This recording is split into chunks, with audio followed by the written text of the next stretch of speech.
All right, speaking of Liga MX, and we're going to get MLS involved here as well because we have a new playoff format when it comes to the 2025 Leagues Cup.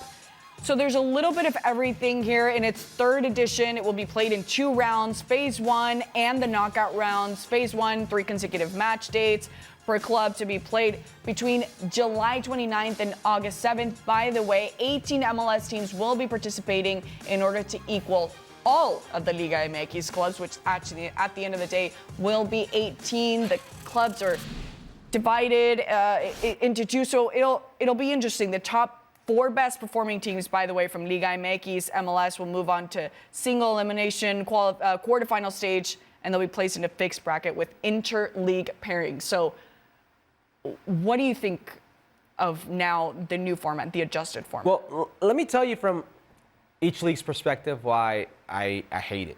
Okay. I hate it for Major League Soccer because you are hurting your domestic club, or you're hurting your domestic cup, the U.S. Open Cup, the Lamar Hunt U.S. Open Cup. There's a rule where you can't play more than 2 cup competitions.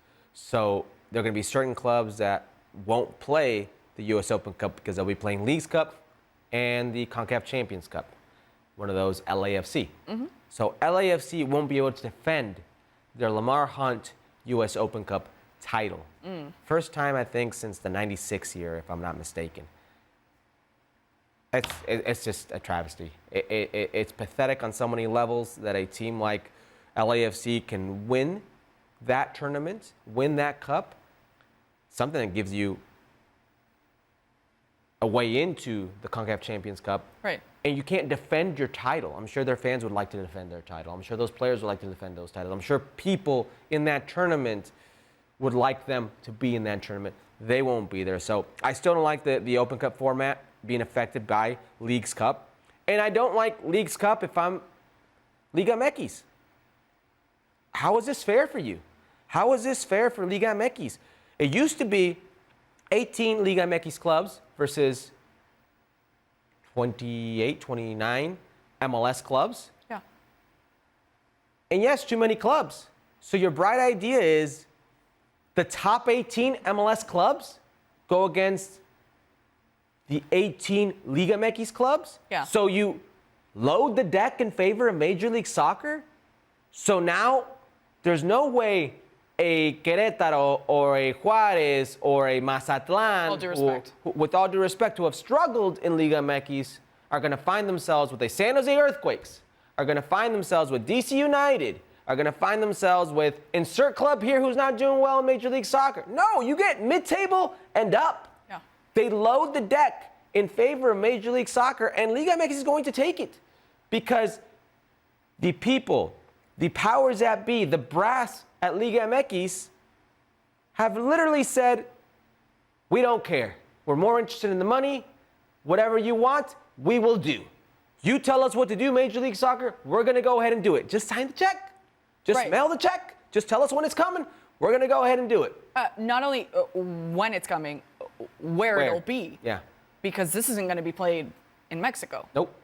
Again, it'll be in either U.S. or Canada. Yeah, in their hubs, and they're going to say, well, now we have regional hubs here. Whatever the case may be, it's stacked against Liga MX. These Liga MX players, these clubs, they have to travel to the United States or to Canada, and they have to be in these hubs away from their family in different settings, different training grounds, in not so great environment. Now, when it comes to the quarterfinals, they'll go back to their league play, right? They'll go back to the league play. Well, you've already seen what the calendar is like for these Liga MX clubs. So it's one after the other. We're going to have games every 3 days. But this is what you signed up for if you're Liga MX. So, I guess they should be happy with it. Yeah, and we saw what America did this season, right? Forcibly trying to get the younger players to go in so the main players have a little bit of resting time. But you know this. America has that luxury where they can do that. Of course. Yeah. But not all the clubs Exactly. have that. So at the end of the day, this is going to affect the Liga MX again. A league where we've already questioned the quality because of how the format is being constantly renovated, if we could even call it that. Yeah, I would be very surprised if there's a Liga MX team that wins this edition of Leagues Cup, just how the cards are stacked against them. It can happen. There's a lot of quality in Liga MX side, especially the top teams in Liga MX. I think those are very top heavy and they can do some damage. But with the calendar, with the way it's set, with the way that the MLS clubs that are going to be competing in Leagues Cup will be competing when they're competing, it's going to be difficult. I mean, Liga MX will be starting their season, I believe, so it'll be difficult. Yeah, I'll just say one thing: bring the Interliga back. No, That was great. I lived in Houston, so it was great to see Monterrey every January. But that's a talk for a different day. Here's a talk for today, though. Leagues Cup ambassadors Miguel Ayun and DeMarcus Beasley sat down with our Sebi Salazar to talk about the U.S.-Mexico rivalry.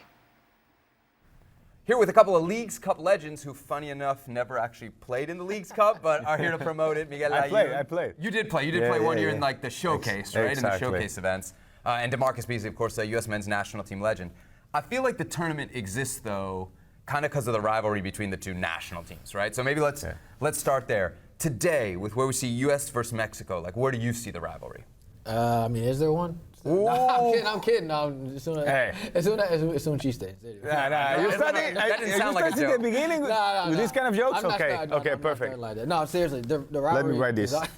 Okay. The rivalry is always going to be there. But it's different, right? It's changed in the last few years. It has changed, and I think it's because of the personnel changes. I remember I was playing against the Cuauhtémoc Blancos and Chicharritos and Pablo Pardo, the old school guys, and then obviously with the Americans, same with our guys, the Kobe Jones and Claudio Reynas. So that kind of trickled into my era, and now since the U.S. team had a completely changed the whole way that they select players with just going young for 3 or 4 years ago, it's going to take some time to kind of get that rivalry back, that fire back. But I think the last couple matches, the last couple years, it's starting to kind of get back up into the rivalry that we all enjoy from USA against Mexico. Like if I look at it, there was a run from maybe 2011, that Gold Cup 4-2 win for the U.S., till like 2019, where Mexico seemed to be kind of in charge. Especially like the last few games.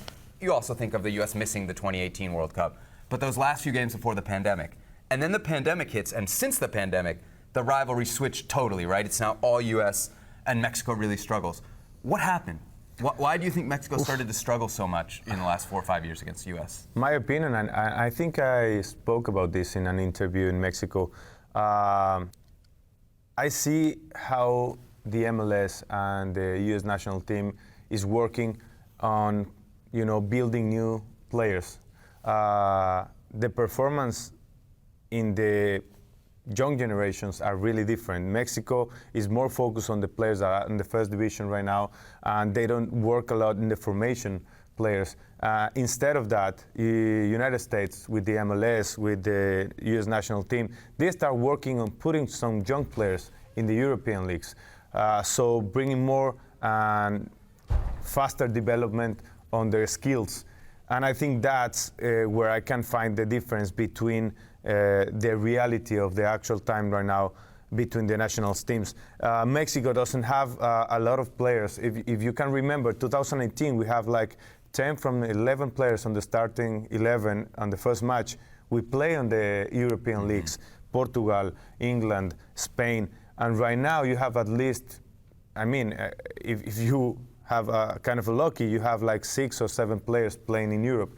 Instead of that, the MLS have the opposite way right now. They have players in Juventus, Monaco. So you want it or not, you can believe it or not, but the way you can develop or perform better growing up in the European leagues are way different.